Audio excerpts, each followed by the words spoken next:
Assalamualaikum warahmatullahi wabarakatuh. Waalaikumsalam warahmatullahi wabarakatuh. Saya pertama mengeluarkan isi hati dulu, Ustaz. Dari mana, diperkenalkan Ibu? Pertama kali saya penasaran. Ibu, mau diperkenalkan? Oh iya. Nama saya Ibu Eni dari Cilacap. Mengeluarkan tapi maaf, hati. bukan api, Pak. Dari Cilacap, Nusa Kambangan. Oh ya. Dekat Nusa Kambangan, tapi bukan api. Pertama saya sangat penasaran sekali lewat kajian, lewat radio MTA yang begitu menyentuh hati dan membuka mata,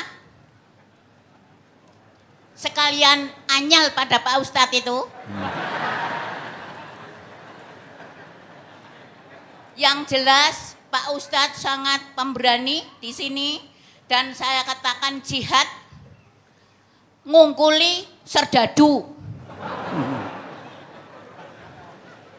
Karena saya baru kali ini Pak Ustadz mendengarkan Ustadz yang nantang-nantang dukun,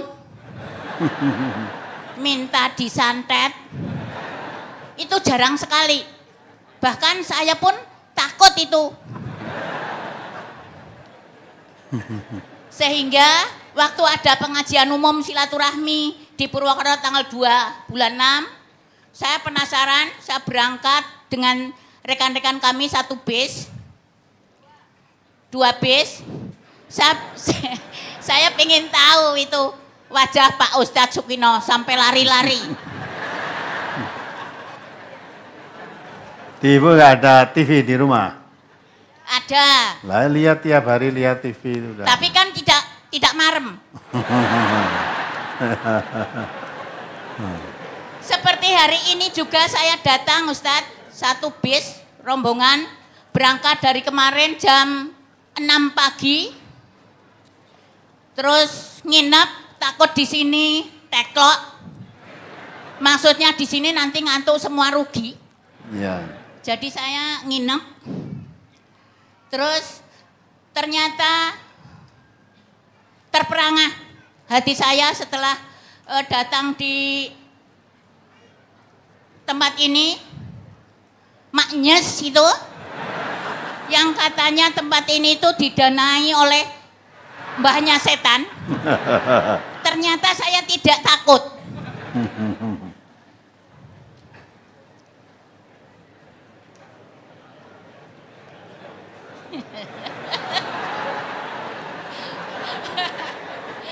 Maaf saya dedek Ustaz.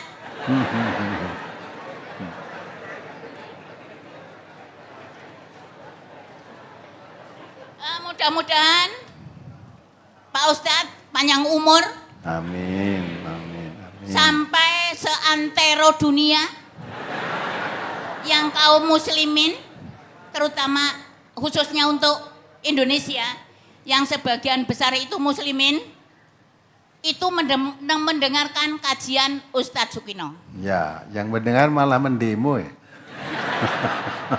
Enggak, nanti kalau benar-benar sudah masuk di dalam hati seperti saya Pak. Ya syukur. Kepingin kesini terus. Dan saya tadi saya mendoakan Pak Sukino ya, supaya panjang umur, karena saya ketemu Pak Sukino udah tua. Andai kata kemarin dulu saya sudah mengerti MTA, mungkin akan ikut menjelaskan, berani menjelaskan. Kalau sekarang saya belum, karena memang belum sepandai Ustadz Sukino. Yang saya lihat ustadz-ustadz yang ada di daerah kami, ketoke mandanisin mundur. Maksudnya menerangkannya itu tidak begitu belak-belakan, masih takut-takut. Itu sekarang mulai pertanyaan ya Ustadz. Iya. Iya silakan. Di daerah kami itu banyak sekali rombongan-rombongan, terutama ibu-ibu yang mengadakan yasinan. seperti kami juga dulu sebelum tahu MTA itu juga ya sering mengikuti yasinan. Kemudian ibu-ibu itu ternyata sudah hafal betul itu sampai seperti balapan Ustadz, membacakan yasinan itu seperti balapan. Tapi ternyata itu tidak tahu artinya. Belas tidak tahu yasinan isinya apa juga tidak tahu. Ternyata yang diingat itu hafalannya saja. Kemudian pernah saya tanyakan kepada yang memimpin yasinan itu, Mbok sekali-kali dijelaskan artinya, nanti kan agak pinter. Lah itu yang memimpin itu jawabannya, wis ben wong wis apal-apal kok dadi anu dirubah-rubah kok malah bubar. Pertanyaannya Ustadz, apakah itu ada tuntunannya yasinan itu? Kemudian apa sih yasinan itu? Untuk apa begitu? Dibacakan. Karena saya menanyakan seperti itu tidak dijelaskan. Yang saya tahu kalau saya membaca yasinan itu untuk dirinya sendiri agar mendapat pahala begitu. Terus pertanyaan yang kedua Ustaz. Dalam peringatan hari-hari besar Mauludan, Rajaban itu mesti diisi oleh pengajian dan diisi oleh ustadz. Di tengah-tengah isian itu Ustaz dibacakan ayat suci Al-Quran. Terus sebagian hadirin amin Allah itu ya sampai keceletot-celetot saya Ustaz, maaf. Itu kalau kurang keras, kurang semangat, Ustadz yang mengisi juga memerintahkan lagi supaya Allahnya agak bersemangat begitu. Padahal setelah mengaji saya tahu dalam surat Al-A'raf 204, apabila dibacakan Al-Quran, dengarkan baik-baik dan perhatikan dengan tenang agar kamu mendapat rahmat. Lah terus ini dengan hubungannya Allah begitu bagaimana Ustadz?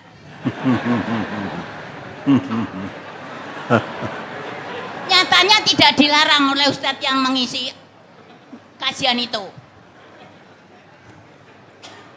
Ya. Kelihatannya saya mau tanya yang ke Ustadz itu, ya nggak berani wong Ustadz lebih pinter. Pertanyaannya Ustadz, kalau saya sudah mengaji jadi saya diam. Tapi sebetulnya hati saya tanda tanya, kok orang dilarang ya? Saya mau melarang kok nggak berani ya? Karena bukan Ustadz Sukino. Yang ketiga Ustadz, banyak orang tua yang membanggakan anak-anaknya yang nantinya akan mendoakan dia menjadi anak yang soleh. Padahal kalau saya lihat bahwa anak-anak mereka itu jarang yang sholat. Apa itu juga termasuk anak yang soleh Ustadz? Sedangkan orang tua itu kebanyakan tidak berani untuk menegur anaknya mengapa tidak sholat. Apalagi mengatakan anaknya kafir. Babar pisan itu nggak berani. Karena anaknya wis dadi wong ceritane.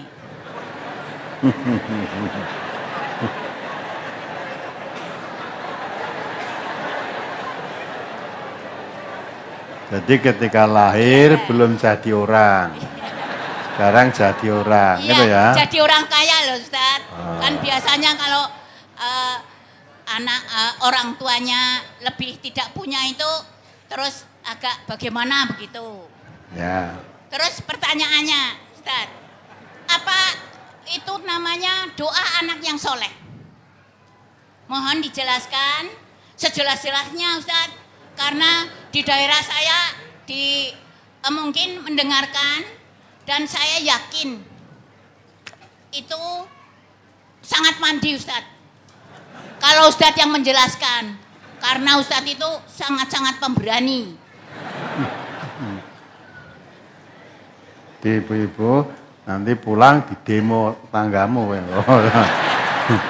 Semua ikut mendengarkan nih, wah kok dilapor ke tekan kono ya. Karena ya. kemarin kami sudah pamer Ustadz.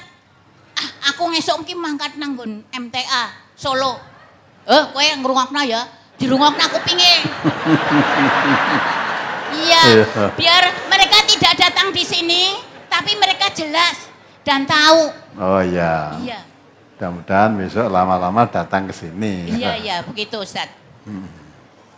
Jadi nanti mbok Ustadz ya ditakokna kana karo itu yang marai yasinan. Wong itu sudah dijawab tapi saya tidak puas. Begitu Ustadz? Ya. Kiranya dan cukup sekian atas penjelasan dari Ustadz Sukino. Saya sampaikan terima kasih yang sebesar-besarnya. Assalamualaikum warahmatullahi wabarakatuh. Waalaikumsalam warahmatullahi wabarakatuh. Ya ini Ibu Eni dari Cilacap. Ini nyambung dari nomor 10 Pak. Okay. Dari mana? Dari Nusa Kambangan Cilacap. Oh sama Kang Cilacap. Ya, sari genepi. Nun sewu, kami mengambil kesempatan karena kami sangat jauh. Alangkah kurang afdolnya pertanyaan kami. Tadi sore kami sempat datang ke sini melihat jimat-jimat yang di almari dipandu oleh ibu kita. Silaturahmi di Karangulas menjadi saudara kita, Ibu Nani.